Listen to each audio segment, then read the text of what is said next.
Coucou mes chéris, j'espère que vous allez bien. J'espère que vous allez bien. En tout cas, j'espère que le ciel de France soit resté encore pendant très très longtemps, pendant des millions d'années à venir. Enfin, on verra bien d'ici là si la surface de la Terre change. Mais je souhaite que sur le ciel de France, sur la terre de France, qu'il y ait encore cette terre de liberté que l'on peut respirer, qu'il n'y aura aucune répression contre la liberté d'expression. Mon regard se tourne vers l'Iran actuellement. C'est tourné déjà vers l'Iran. Et j'ai envie de leur dire, vous êtes un peuple courageux. Parce que descendre dans la rue comme ça, les mains vides, à main nue, contre un régime que vous connaissez totalitaire, juste pour réclamer à manger.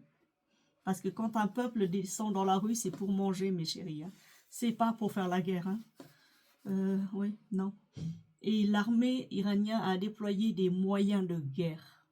Ces moyens-là sont en général déployés pour défendre son pays. Là, c'est l'armée qui se défend contre son propre peuple. J'ai entendu des signes de désertion aussi, mais c'est à confirmer encore. Mais pour l'instant, j'ai envie de chanter. J'ai envie de chanter pour le peuple iranien. Je ne sais pas chanter en iranien. Si je le savais, je l'aurais fait. Là, je vais chanter en vietnamien parce que le nouvel an vietnamien va s'approcher à grands pas. Dans 3 semaines, ce sera le nouvel an vietnamien, le Tet Nguyen Dang, où je ferai des gâteaux traditionnels à la manière d'une Viet du Sud. Et je filmerai la recette de A à Z pour que vous puissiez suivre et le faire à la maison avec moi si l'envie vous prend, si vous avez envie. Je m'adresse surtout aux Vietnamiens, aux jeunes qui m'écoutent. Votre pays, dans quelques temps connaîtra le même sort, c'est-à-dire les gens descendront dans la rue. Mais pour l'instant, Vietnamiens, restez bien chez vous, hein, ne descendez surtout pas. Non, non, c'est pas encore le moment. Ouais.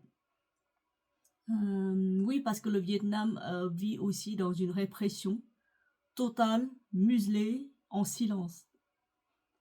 Voilà, c'est même si ils arrivent à construire des gratte-ciel plus haut que le ciel de Washington, euh, c'est un système pourri. Système pourri, orchestré par Grand Frère du Nord. Grand Frère du Nord qui a son bras droit coupé parce que le bras droit c'est le Venezuela qui fournit en pétrole. Voilà. En pétrole pour alimenter toute l'industrialisation chinoise. Grâce à cette industrialisation de masse, pas du tout vert d'ailleurs, parce que c'est basé sur le pétrole, de pétrole russe, le pétrole vénézuélien, pendant pendant très longtemps, le système chinois, Pékin, a alimenté presque un peu plus de 100 milliards de dollars au Venezuela pour le Venezuela vend du pétrole. Jusque-là, c'est une transaction, c'est normal, mais l'argent récolté via ce pétrole sert à financer la drogue, les trafics humains et toutes les guerres qui sont suivies, évidemment. L'Iran, pareil, vend plus du pétrole à la Chine, qui, elle, fournit en armes aussi, pour un Iran qui utilise les armes contre son propre peuple et qui finance d'autres révolutions soi-disant idéologiques. Voilà, non, c'est pas soi-disant, c'est idéologique. Les gens, quand ils descendent dans les rues de Téhéran, ils sont filmés avec des caméras à reconnaissance faciale, technologie pékinoise, pardon. Hein. Voilà. J'ai envie de chanter pour les femmes Téhéran, filles de Téhéran, enfants de Téhéran, pour le peuple iranien. J'ai envie de chanter pour vous, pour vos pour vous dire combien je suis avec vous. Mon cœur est avec vous. Mon cœur est avec tous les peuples qui sont en détresse de toute façon. Et pour aussi vous fêter une nouvelle année vietnamienne dans 3 semaines. J'espère que dans 3 semaines, tout ça c'est fini. Pour l'instant, si vous pouvez fuir ce pays, fuyez-le. Parce que quand les frappes américaines ravageraient Téhéran, les bombes ne distinguent pas les civils et les militaires. Il y aura des morts. Donc, on priera pour moi, je prierai pour vous, en tout cas. Et voilà. Ce matin, je me suis fait un smoothie. Et là, c'est un reste. Avec des pommes, des bananes, des oranges, des myrtilles et des mangues. Voilà. Un peu de citron. Let's go, girl. Chantons. Chantons pour la paix. Alors, cette chanson s'appelle Mo Sung Sawe. Un réveillon loin de la terre natale. Un réveillon loin de sa patrie. Ça a été écrit par un exilé sur les terres des États-Unis. Dans les années 70, entre 75 et 80. Je vous traduirai les paroles plus tard. Pour l'instant, chantez avec moi. Si vous connaissez les paroles vietnamiennes qui me suivez.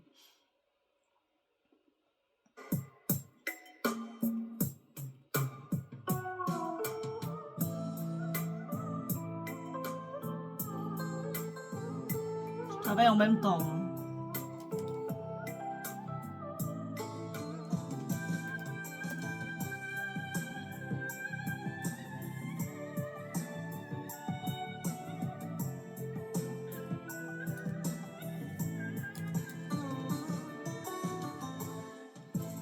Mình gặp nhau đây giữa buồn vui chuyện đời, đôi lời tâm sự gửi trao suốt đêm thâu. Nơi quê hương tôi miền Tây sông chín cửa, quê tôi xa vời miền Trung cát trắng dương xanh. Sài Gòn xa hoa phố thị xuân lại về, bao mùa xuân rồi mình xa cánh quê hương. Đêm nay bên nhau mừng xuân trên gác nhỏ, xuân mang hương nồng mà sao nghe quá nao lòng. Đêm xuân tha phương lòng thương nhớ quê hương, nhớ xưa giao thừa bên mẹ nấu bánh chờ xuân. Hướng nơi quê xa ngày tháng cha mong chờ, đàn em bé thơ dài khờ mong chúc quà mừng ngày xuân.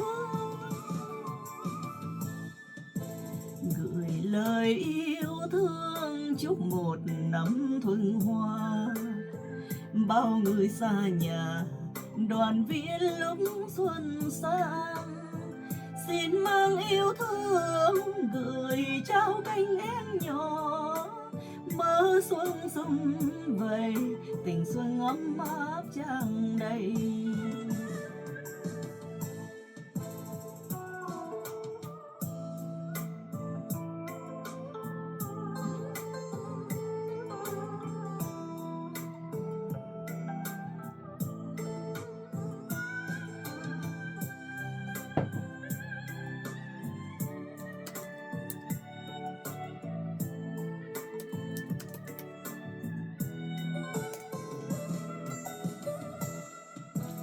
Sài Gòn xa hoa phố thị xuân lại về, bao mùa xuân rồi mình xa cánh quê hương.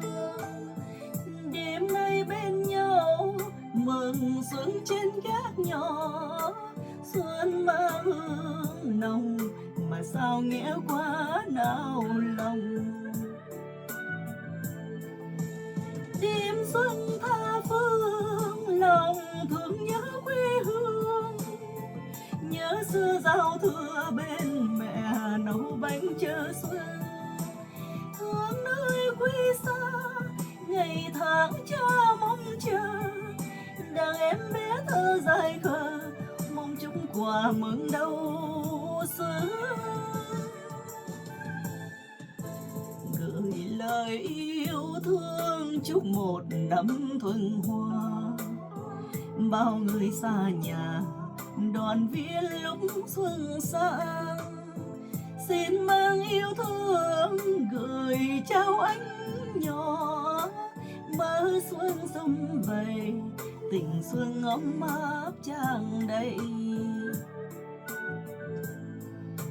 Xin mang yêu thương gửi trao cánh em nhỏ, mơ xuân sum vầy, tình xuân ấm áp tràn đầy.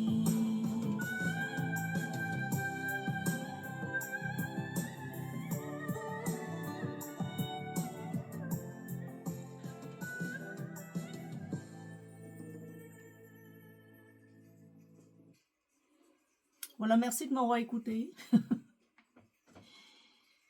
On va se parfumer, hein, pour un monde parfumé, un monde meilleur, un monde aux senteurs de plus réconfortant. J'ai choisi Caramel Cascade Tasken.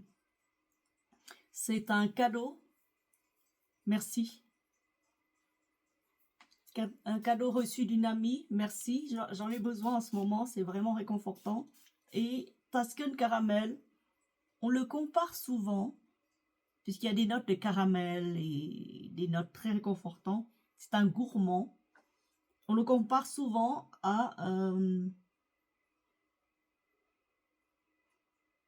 au éclair de la Tafa ou Tapai Corner. Hein. Ou, déjà, la bouteille, c'est trop mignon. On dirait un toffee. Vous savez, des bonbons au caramel.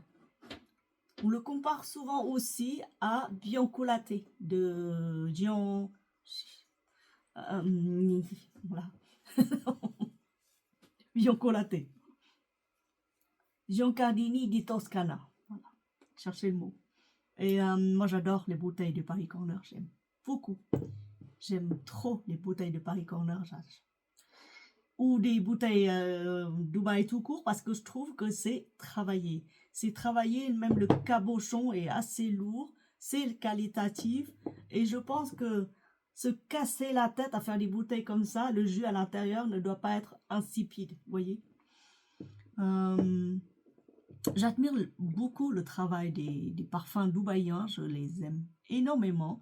J'en ai, je crois, une trentaine de bouteilles de Dubaï. Oui, pas loin.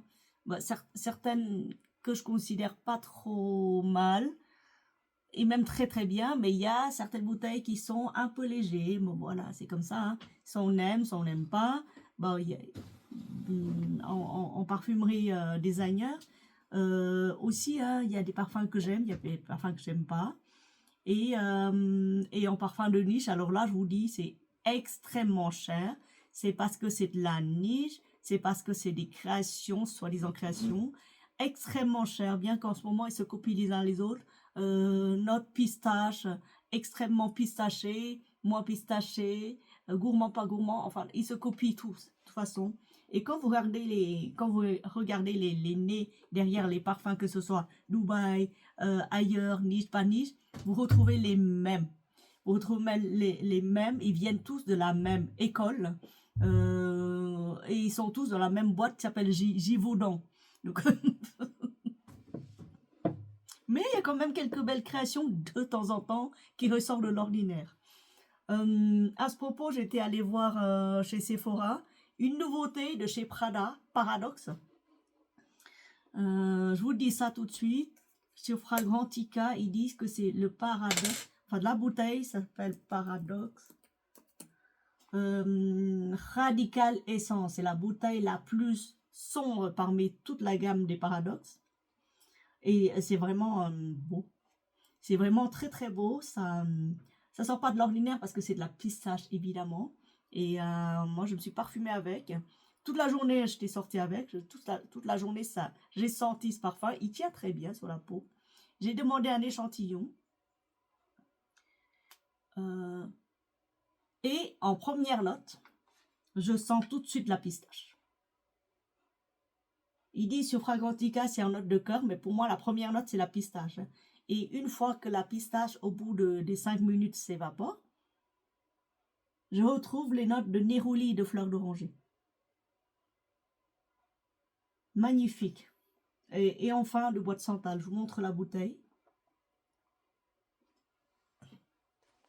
Voilà, la bouteille est comme ça, très sombre, un rouge, un rose, un vieux rose, hyper sombre, la bouteille hyper jolie. C'est une blinde, ça coûte cher, hein, c'est pas donné. Hein. Et voilà, les notes. Pistache en note de cœur, mais moi je le sens en note de tête. Hein. En note de cœur, je ressens plus, je crois qu'on doit inverser. Hein. Et il ressemble, ce parfum ressemble à... Ressemble à quoi? Ça, c'est la collection. Le parfum ressemble à Pure XS Forer. Ah bon? Non, non, il ne ressemble pas à Pure XS Forer. D'ailleurs, je vais chercher le dupe de Pure XS Forer parce que je n'ai pas le truc. Et c'est un très bon dupe d'ailleurs. Je cherche. Voilà, donc je suis revenue avec une autre bouteille. Ça, c'est le dupe. C'est le dupe. C'est la copie exacte de Lancôme. Oh, la vie est belle, mais...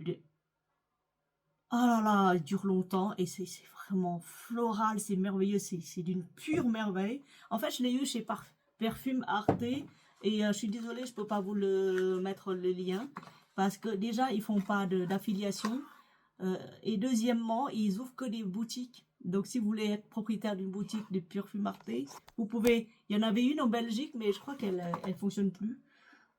Sinon, vous devez aller en... C'est pas italien, c'est des Espagnols. Sinon, vous devez aller en Espagne.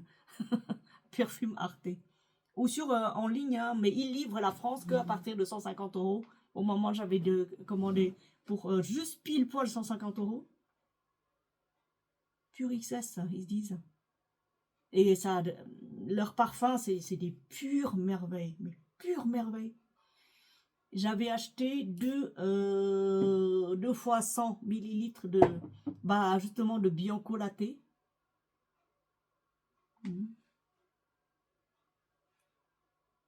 Non, le Pure XS, ils sont plus les fleurs, le Paco Rabanne, que le Pure XS. Ils sont pareils hein, que chez Sephora. Hein.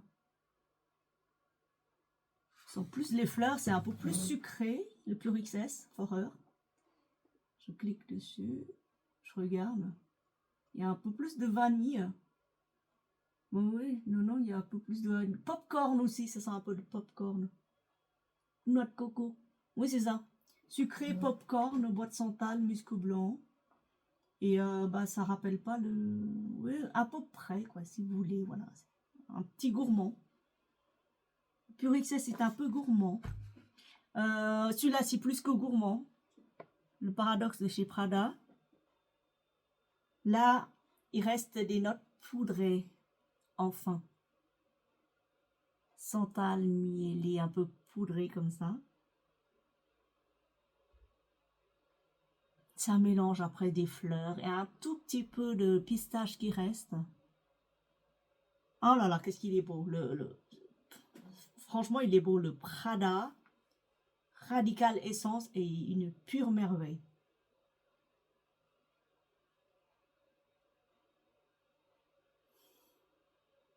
Il tient longtemps celui-là en plus.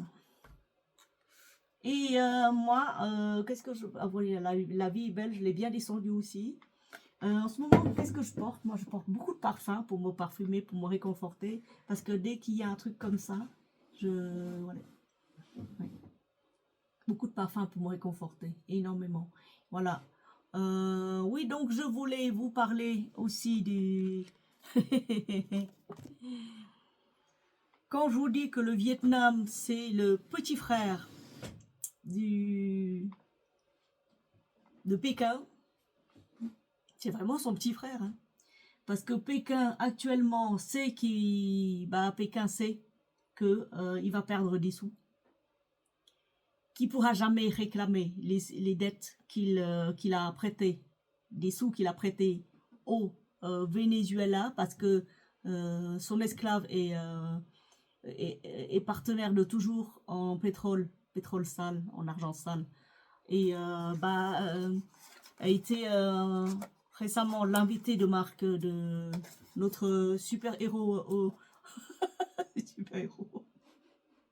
C'est pas un super-héros, mais c'est un peu mon cœur. De notre super Trump, qui, en un temps éclair, a invité de manière très délicate la famille Maduro, guide suprême du Venezuela, dans la Maison Blanche, logé, nourri, et pas blanchi, mais noirci, parce qu'il y aura un procès. Et bien tout d'un coup, Pékin se rend compte qu'il va perdre à peu près 10 à 15 milliards. Parce qu'il reste encore des sous à récupérer. Donc du coup, est-ce qu'il va récupérer des sous? J'en sais rien, c'est pas garanti, hein, parce que Trump, il va dire non, mais ça me regarde pas. Si tu veux réclamer quoi que ce soit, va au Venezuela. Et le Venezuela, actuellement, va préparer les votes. Ils vont dire à Pékin, non mais fous-nous la paix, on est occupé, faut pas, reviens un autre jour. Donc, moi je vous dis, il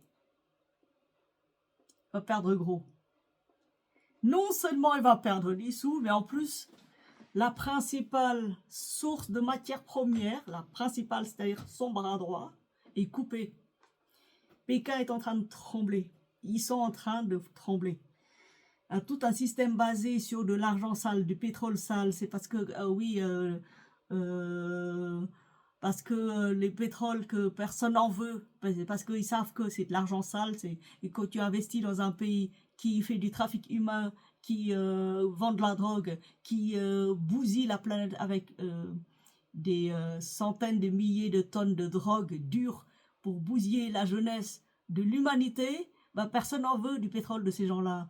Et tout d'un coup, il y a que Pékin qui passe par une porte dérobée, dit oui, excuse-moi frère, les autres, ils veulent pas de ton pétrole. Moi je veux bien, tu me vends en moitié prix ou à 1 euro le litre, 0 centime le litre. Je te le prends et j'investis massivement, t'inquiète pas. Et vas-y, investis, tu vois le résultat. Vous voyez le résultat d'un commerce pas équitable. On parle souvent de commerce équitable, mais on comprend mal le mot équitable. On comprend très très très mal le mot équitable. Équitable, ça veut dire quoi? C'est pas je mange trois boîtes d'haricots secs et je participe à la bonne marche de la planète. Non, non. Un commerce équitable, pour moi, c'est un commerce déjà basé sur la confiance. Le respect des droits de l'humain, c'est ça un commerce équitable pour moi. C'est pas manger 3 boîtes d'haricots secs ou 3 grains de quinoa et puis c'est tout. Hein. Non, non, non. Ça, c'est se foutre de ma gueule. C'est pas un commerce équitable. Hein. Non, pas du tout. Voilà. Et la Chine qui se programme, nous sommes dans le truc de l'énergie verte, machin chose et tout. Tu parles. L'énergie verte, il vous a converti, vous tous Européens, à l'énergie verte. Résultat, lui, c'est une puissance. Pékin est devenu une puissance multinationale, multiglobale et autres. Ils vous inondent leurs produits, pas du tout équitables. Et vous, pauvres Européens, vous respectez les normes, vous respectez ceci, vous respectez cela, vous respectez les verts, les greens, les pas greens et tout. Au final, vous dépendez totalement d'un système complètement totalitaire déjà, qui pollue les sols actuellement du Vietnam avec des usines que lui-même n'a pas construites chez lui. Voilà. Je parle de Pékin. Donc ça va leur truc équitable. Et en plus, il vous a fait signer, j'en suis sûre au passage, des contrats d'entretien avec des éoliennes que eux-mêmes ont construit, qui vous ont facturé à prix d'or parce que c'est fait d'une manière équitable, évidemment, hein, c'est ça. Hein. Et l'entretien, pourquoi vous faites pas vous-même vos palmes à capteur de vent? Vous êtes capable, vous, en fait, vous êtes franchement. J'ai rien à dire là-dessus. Les ingénieurs français sont les meilleurs au monde. Je veux dire, ça va quoi. vous avez des écoles d'ingénierie, vous avez toutes les écoles au monde, tout le monde veut venir faire des études chez vous, et au final, tout le monde se barre parce qu'il n'y a plus personne qui reste, parce que c'est ci, cela. Mais c'est quoi ce système à la con, là? Et en plus, vous auto-proclamez commerce équitable, et vous dépendez d'un système totalement totalitaire qui n'est pas du tout équitable. C'est quoi cette merde? Je suis désolée, hein, mais c'est comme ça. Hein. Bon, alors reprenez-vous, réveillez-vous, équitablez vous-même sur votre propre sol. Ne laissez plus les nations à la con vous imposer des normes de green, de commerce équitable, commerce machin chose, et entre-temps ils vous appauvrissent parce que vous produisez vos trucs à la con de équitable trop cher. Voilà. Le coup de gueule du matin. Il y en a marre, quoi. Il fallait que quelqu'un parle. Quelqu'un ouvrir la bouche. Alors, le commerce équitable chinois, écoutez bien. Sur son sol, Venezuela coupé. Il n'y a plus aucune goutte de pétrole équitable qui coule vers là-bas. L'Iran, avec les caméras haute technologique équitables à reconnaissance faciale, pour bousiller les habitants d'Iran, technologique équitablement fait par Pékin, bah, les Iraniens ils sont montés, ils ont cassé tous les caméras, c'est fini, il n'y a plus d'équitable. Commerce équitable. Reconnaissance faciale. Voilà. Le pétrole iranien doublement équitable, bah, c'est coupé aussi, donc il n'y a plus de gouttes qui remontent de manière équitablement vers l'équitable Pékin, c'est fini, c'est mort. Donc le bras droit est coupé, le bras gauche est coupé, parce que quand la Chine achète du pétrole iranien, l'argent sert à financer, bah pareil, la même chose, hein, des armes, des actes terroristes, des trucs je sais pas quoi, pas pour le bien de la planète équitablement, hein, non, non, c'est pour leur propre gueule à eux. Maintenant que le bras droit est coupé, le bras gauche est coupé, il reste une jambe, le Vietnam. Le Vietnam qui fournit en main-d'œuvre pas chère, qui absorbe la colère de Pékin. Donc le Vietnam va ramasser le plus de sous via sa population locale. Le Vietnam est l'esclave de toujours de Pékin. Sauf pendant les 1000 ans où ils ont réussi à chasser les derniers de manière équitable. De manière totalement équitable, c'est-à-dire un Vietnamien contre 1000 Chinois, ils ont réussi quand même à le chasser de manière équitable hors du territoire vietnamien. Équitablement, le fleuve Bat Dang Yang était noir de sang, c'est même pas rouge, c'est noir de sang. Chinois, pendant 3 mois, le fleuve charriait les cadavres vers la mer. Équitablement, ils ont quand même donné des bateaux pour le reste de la troupe pour dire tu rentres équitablement chez toi. Reste là-bas, ne reviens plus. Je vous parlerai de l'attitude équitable chevaleresque du Vietnamien, vainqueur de l'époque. Vous verrez bien qui c'est qui. Équitablement, vous verrez. C'est cool. Donc, équitablement, le Vietnam est actuellement l'esclave numéro 1 de l'esclave dernier. Il est devenu numéro 1 du grand frère. Donc, ça veut dire quoi? Ça veut dire quoi? Ça veut dire quoi tout ça? Ça veut dire, tu vas me fournir le plus possible en main-d'œuvre. Tu vas me fournir le plus possible en sous, parce que nous, on est coupé de tous les côtés par un ami qui s'appelle Trump, et qu'on n'arrive plus à avoir quoi que ce soit. Donc, il nous manque un peu de sous, donc tu vas ramasser le plus possible via ta population, tu nous le ramènes. D'où l'élection de Tholam à la tête du Parti communiste, 14e congrès, j'espère qu'il n'y aura pas un 15e. Donc je prévois, parce qu'à force de serrer la ceinture, à force de serrer, de prendre à la gorge toute la population qui déjà n'a rien, une maman qui a 3 ou 4 enfants, les enfants, ils meurent de faim.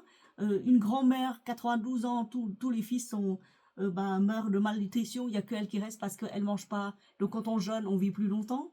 Et d'ailleurs, il faut jeûner.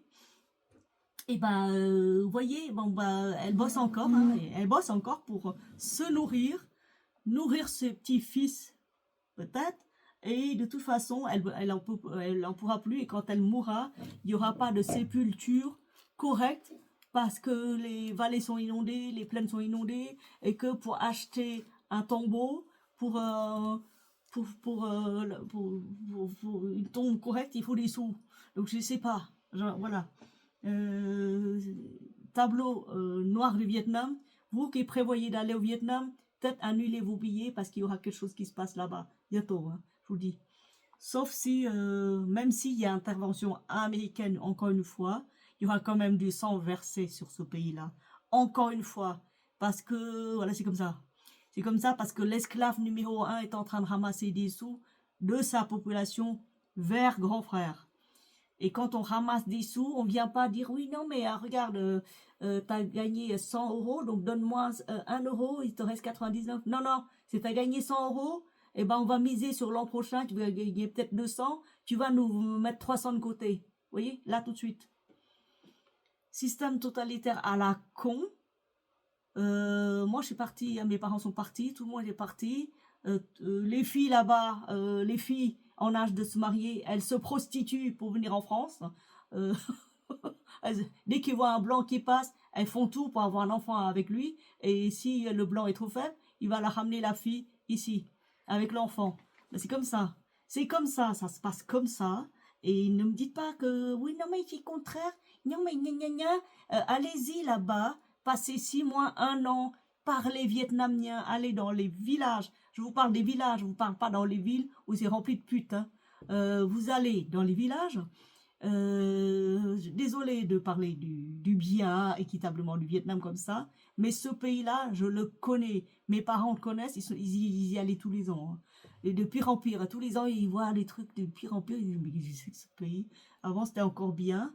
Après, quand ils ont ouvert les frontières, c'était à peu près bien. Maintenant, c'est ici du grand n'importe quoi. Attendez, il y a une loi qui est sortie, la loi à la con, là. Faut que je retrouve les sources, que je vous mette ça. Ou sinon, si vous lisez le vietnamien, vous cherchez vous-même. Hein.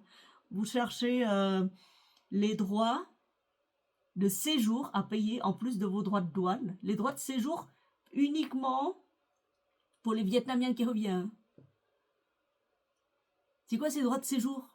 Eh ben, c'est le droit où si vous séjournez dans une famille que vous connaissez, une famille de votre famille, c'est-à-dire la cousine, peu importe, vous payez. Vous devez déclarer aux autorités et payer par tête.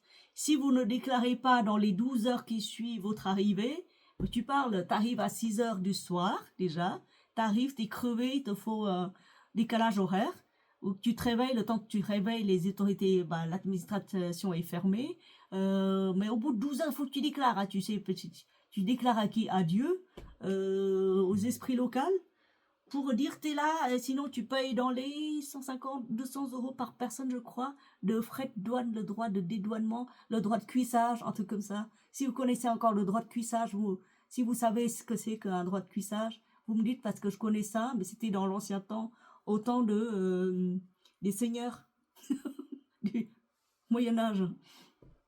Ouais, c'est des lois moyenâgeuses pour dire oui, non, mais on ramasse des sous. Qu'est-ce que vous croyez? Vous arrivez sur un sol, vous payez déjà les frais de visa, les visas. Vous payez déjà tout dans le frais de visa. Et en plus, quand vous arrivez sur le sol, vous logez chez vos proches, vous payez encore de droit, moi, excuse-moi, j'appelle ça le droit de cuissage. Désolée. Hein.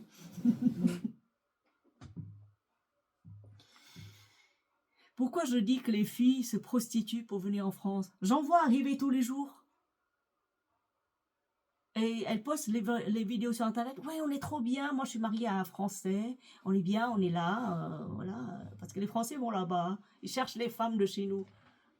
Certains arrivent exprès pour chercher des femmes pour se marier avec une Viette et l'amener en France. Comme ça sauve toute la famille. Parce qu'une fille Viette, quand elle arrive en France, c'est pas des feignantes. elles ouvrent des commerces, elles essayent de travailler, elles apprennent le permis, elles apprennent le français, elles bossent, elles envoient des sous au Vietnam pour nourrir sa population, sa maisonnée, sa famille. Il y en a plein des comme ça. Mais pourquoi tu restes pas dans ton pays? C'est normal, mes chéris. Là-bas, qu'est-ce que vous pouvez faire? Vous êtes diplômé, université, hautement, gna gna gna gna. Vous travaillez, vous payez aussi les droits de cuissage, hein, je suis désolée. Là-bas, tu as des passages partout, tu as des douanes partout, des douanes à toutes les coins de rue. Vivre dans un pays pareil. Une fille qui a eu son diplôme d'expert comptable et tout ça, je crois que c'est ou alors d'expert en droit international, mais diplômée viet, elle arrive en France, elle me dit, parce qu'on a discuté comme ça, au cours d'un café parisien, elle me dit, tu sais, quand j'arrive en France, je pensais que mon diplôme vaut beaucoup, parce que je vous vois, vous, diplômé Bac plus 2, BTS, licence, vous travaillez déjà, vous ramassez déjà des sous, vous arrivez à vivre, vous êtes autonome, vous les femmes, je vous admire. Moi avec mon Bac plus 5 de là-bas, j'arrive, je suis une merde, c'est normal. Ce pays, il n'y a personne qui le reconnaît. C'est un pays du tiers-monde. Les Français appellent ça équitablement de manière très pudique, pays en développement. Moi je vous dis, vous êtes du tiers-monde. Vous n'avez même pas des toilettes publiques, vous n'avez pas d'eau courante, vos grands-mères elles bossent jusqu'à 99 ans, jusqu'à ce qu'elles crèvent, les enfants crèvent la dalle, il n'y a pas d'école, et si les écoles sont payantes, les diplômes sont payants, les diplômes, vous les achetez, je suis sûre que le tien tu l'as acheté, elle fait, mais non, si, tu l'as acheté, t'as dû acheter quelque part pour avoir ton diplôme, avoue-le. Il y en a plein, hein. Il y a un réseau de faux diplômes démantelés en Norvège. Les gens, ils arrivaient avec un diplôme de cuisinier. Ils disent, pardon? Mais tu sais pas cuisiner, toi? Il te faut un diplôme pour cuisiner? Mais non, mais pas du tout. C'est parce qu'en Norvège, ils exigent un diplôme. Je dis, c'est normal. Et si tu veux bosser dans un hôtel, un restaurant, n'importe quoi, tu sers ça, il faut respecter les normes d'hygiène. C'est pour ça qu'on a instauré des diplômes, des trucs, des machins. C'est pour valider des étapes. C'est pour s'assurer que tu sais bien faire cette chose-là. Tu peux pas t'imposer. Plombier, venir et couper, je sais pas, un tuyau de chauffage et ne pas savoir le réparer. Ou si mon chauffage tombe en panne, j'appelle un plombier. J'attends pas à avoir chez moi un garagiste, tu vois. C'est normal. Donc, oui, vous voyez. Donc, non, je reviens au Vietnam. Vietnam, c'est l'esclave numéro 1. Tout d'un coup, il a grimpé de l'esclave dernier au numéro 1. C'est-à-dire le numéro 1, il doit trimer encore plus. Souvenez-vous, dans la famille vietnamienne, la position numéro 1, c'est moi. Je trime. J'ai double responsabilité envers mes parents, parce que je suis numéro 1, l'élu, d'accord? L'esclave numéro 1. Premièrement, et deuxièmement, c'est moi qui donne l'exemple aux esclaves, la suite là. Si vous regardez mes sœurs là, l'esclave numéro 1 est en train de vous parler. Voilà. Double responsabilité, quoi. Comme ça, chez nous. Et système féodal chinois, c'est pareil. L'esclave numéro 1, le Vietnam, c'est devenu Vietnam. Voilà. Tu ramasses le plus de sous, tu massacres le plus de population possible, s'ils osent dire quoi que ce soit, tu ramènes à Pékin tout ce qu'il y a, parce que nous, on a le bras coupé, on a l'autre bras coupé. Le Venezuela, c'est fini, on investit des 200, 300 milliards de dollars là-dedans, on a tout perdu. On a tout perdu en dette et maintenant on n'a plus de sous. Hein, on n'a plus de sous. Voilà. Les Russes, ils nous livrent encore en pétrole et c'est arrêté au large des mers par, par l'Europe, par Trump. Les navires fantômes. L'Iran, on compte plus sur eux parce que eux-mêmes ne s'en sortiraient pas. Téhéran va être rasé, ne restera plus une pierre. Fuyez les Téhérans, fuyez, fuyez. Iraniens, fuyez, restez pas là-bas. Donc l'esclave numéro 1 est en train de massacrer entièrement tout le système économique du pays. Parce que quand vous allez là-bas, vous allez payer le droit de cuissage comme a expliqué auparavant. Si vous payez bas, vous payerez triple de toute façon. Vous êtes sur le sol des seigneurs, vous payez. Hein. Croyez quoi? Donc, ce qui fait que toute la diaspora vietnamienne est réfléchie et fait merde, c'est pas possible. On paye déjà dans les visas et on paye là, encore là. Et à chaque déplacement, vous payez, attention, hein, vous payez pas qu'une seule fois. Si vous allez chez Tata 8, vous payez, chez Tonton 5, vous payez, chez Tata 7, vous payez. Hein. Vous payez à chaque droit de passage. Ça s'appelle le droit de cuissage. C'est pas pour rien. Excusez-moi l'expression, hein, mais c'est comme ça. Hein. Et donc, la diaspora vietnamienne en Australie, il fait merde, je voulais rentrer, moi, pour voir Tata 8, Tata 9, cousin 7. Je vais faire comment, moi? C'est à chaque fois je dois payer, mais je vais faire comment? Ah bah non, non, je reste. Franchement, je vais économiser. J'ai rendu mon billet d'avion, je vais économiser 1000 euros l'aller-retour, je vais économiser 5000 euros pour les cadeaux, je vais économiser 3000 euros pour le shopping, de les repas en soi et tout, je vais économiser 4000 euros pour les transports parce que c'est pas gratis, je vais tout économiser, les 20 000 euros que j'ai gardés de côté, je vais m'acheter une voiture. Voilà. Ils ont tous raisonné comme ça. La moitié de la diaspora américaine, australienne, allemande, Amérique, enfin tout, la totale, français. Ils ont dit non, non, on reste, on reste. On reste. Il n'y a que les célibataires qui vont là-bas parce qu'ils ont, ils connaissent personne, donc ils y vont. Ils paieront une seule fois le droit de cuissage, pas plus. Parce qu'ils ont personne là-bas. Ils n'ont pas tonton 8 à aller voir, ils n'ont pas tata 5, ils n'ont pas ceci, cela. Et ils n'ont pas de cadeaux à donner. Donc ils y vont en touriste, ça va. Jusqu'à ce qu'on vous dise, vous allez sur le sol vietnamien, vous portez un baluchon sur votre dos, c'est pour mesurer le litre d'oxygène que vous allez respirer. Et selon ça, on va vous facturer. Vous voyez? J'espère que ce système-là va tomber aussi. Hein. Le jour où le Viet Cong, le dernier bastion de grand frère Pékin, va tomber, ce sera le Vietnam. Ça, ce sera le dernier pays à tomber. Pas avant, parce que c'est proche, c'est tout proche, c'est à côté, donc il va tout faire pour verrouiller toute forme d'insurrection. Ça va devenir de plus en plus dur, ça va être horrible mes amis, hein, quand je vous dis ça, quand je le vois d'ici, je vois le tableau avec énormément de répression et de massacre, ce sera 10 fois plus que Tiananmen. Voilà. Je l'espère, mais c'est à faire une fois, tous les 10 000 ans. Tous les 10 000 ans, il y a des réveils comme ça de l'humanité. Tous les 10 000 ans. Vous imaginez? Avant, c'était il y a 26 000 ans. Voilà. Donc, non, mais oui, alors Pékin est en train de mourir. Avant de mourir, un chien, quand vous poussez à bout contre le mur, il va vous massacrer. Quand il se retourne, parce qu'il va doubler ses forces, il va massacrer ses poursuivants. C'est comme ça, mais voilà. Et ouais, petit frère va fournir des trucs, beaucoup de sous au grand frère, petit frère vietnamien. Donc il y aura de plus en plus de répression, il y aura de plus en plus de lois à la con, sur une population qui est déjà malmenée par les typhons Kamala, l'ouverture des vannes,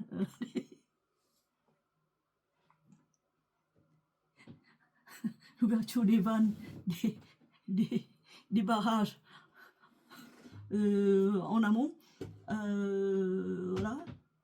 Non, il y aura de plus en plus de lois stupides. Alors les jeunes français, jeunes vietnamiens, vous connaissez pas ce système, je vous en veux pas, vous pouvez y aller, hein, vous pouvez aller vous amuser tranquillement, mais le jour où vous serez dans la merde, ne m'appelez pas. Hein. Je vous ai prévenu, mes chéris, je vous ai prévenu. Le jour où vous serez dans la merde, là-bas, coincé là-bas, parce qu'il y aura des émeutes, il y aura des gens qui se font tirer dans la rue, vous-même vous allez trouver dans la tourmente, ne me communiquez pas vos coordonnées, ne m'appelez pas, je ne viendrai pas vous sauver. Pas possible. Moi, je suis bien en France, moi. Je ne bouge pas d'ici. Tant que y a des guerres partout, j'envisage pas de sortir de ce pays. C'est pas possible. Ouais, c'est comme ça.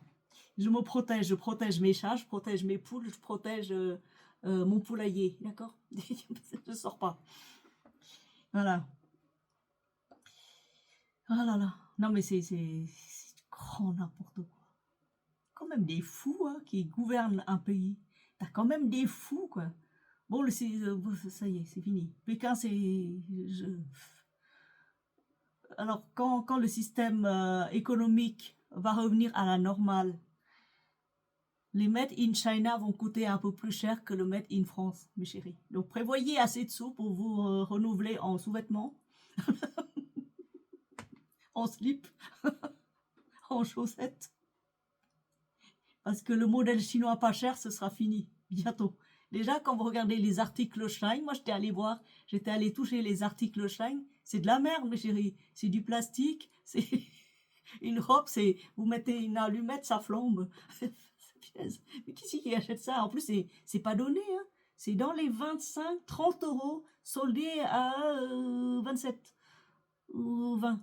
Je dis, mais tu vends de la merde, en plus c'est cher. Que chez toi, tu le fais fabriquer à combien? 50 centimes la pièce? On va dire, main-d'œuvre par pièce, 50 centimes, ça fait 1 euro. Tu nous vends ça hein, chez nous, 25-30 euros? Tu fous de ma gueule? Tu fous de la gueule de qui? Ma robe en soie, elle revient à 50 euros brodée. De la soie brodée, incrustée de perles précieuses et tout gna gna gna, tout tralala, dont le Vietnam sait faire. Et il facture pas plus de 50 euros. Toi, tu factures 25 euros de la merde. C'est même pas de la soie. C'est nul. Voilà. Bref. Non, non, franchement, là, le petit frère, là, petit frère va ramasser le plus de sous pour alimenter grand frère. Ça veut dire quoi? Ça veut dire que le Vietnamien prévoyait une année noire pour vos finances. C'est pas fini tout ça. Quand Téhéran va tomber, il y aura d'autres peuplades qui vont tomber avec d'autres sources, parce que les sources seront coupées. Vietnam sera le dernier bastion de vous savez qui. Et quand le Vietnam va tomber, là, vous allez voir un peu de lueur, un tout petit peu de lueur, et la carte du monde sera redessinée totalement. Ouais. Ouais. Donc, j'espère que la France... j'ai envie d'utiliser le slogan de Trump, là, il fait MACA.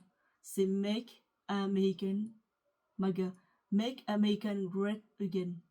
Mais j'ai envie de trouver un truc pour la France, vous savez, un truc genre, je sais pas, un truc soleil, resplendissant, flamboyant, faut que je trouve un truc pour la France.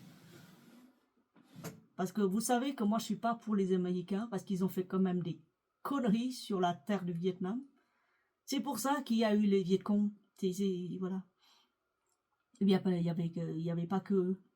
Mais quand même, je vous ai déjà dit, entre Trump et Pékin, je choisis Trump. Il n'y a pas photo.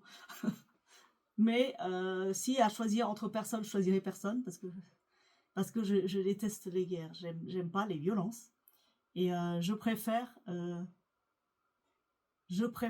la paix à la guerre, c'est comme tout le monde. Hein.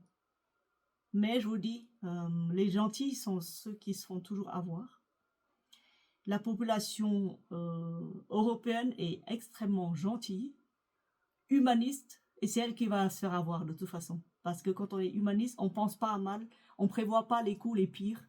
Mais comme dit Trump, hein, moi je cite toujours Trump, hein, si tu veux combattre la violence, si tu veux mettre fin à toute forme de totalitarisme, il faut être plus fort que ces gens-là, c'est tout. Il faut vraiment te tenir face, il faut être fort, mais fort à ces gens-là. Il faut y aller par la force. Si on n'a pas d'autre choix. Hein. Voilà. Donc, merci de m'avoir écouté, merci d'avoir supporté ma voix. Ça, c'est pas le karaoké, hein, c'est juste une chanson comme ça, pour partager, pour envoyer de l'énergie. Alors, je vais vous traduire les paroles de la chanson. Mùa xuân sao quê. Ça veut dire quoi? Mùa xuân sao quê, ça veut dire